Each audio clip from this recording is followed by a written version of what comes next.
Welcome to Doha, Qatar, Hamad International Airport. Kung mapapansin nyo, nasa likodan ko yung isang malaking teddy bear.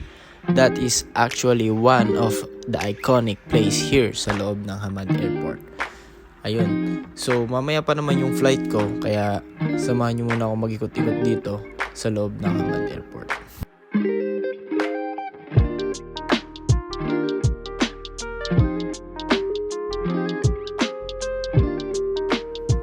So, from Manila, 9 hours yung flight ko.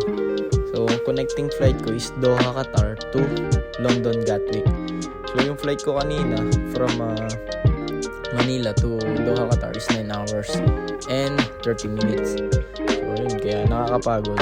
So, gusto ko muna mag-relax habang naghihintay dito sa sunod kong flight papuntang London.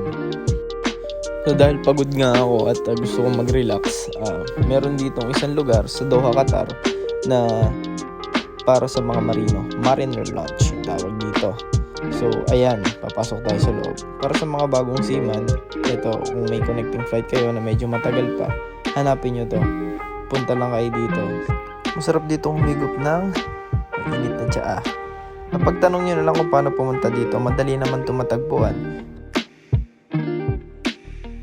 Meron ditong mainit na sabaw, mga soup, masarap din yan. Ayan, mga tinapay, kape, at saka ito mga special nilang mga sweets. Masarap itong mga ito. Kaya tikman nyo din to kapag pumunta kayo dito. Maraming pagkain dito, hindi kayo magugutom. Pwede nyo makita dito yung next flight nyo. Ayan, ito rin mga upuan, mga pag-relax, mga pagkwentuhan rin kayo dito sa mga kapwa natin seaman. Tara, kain muna tayo.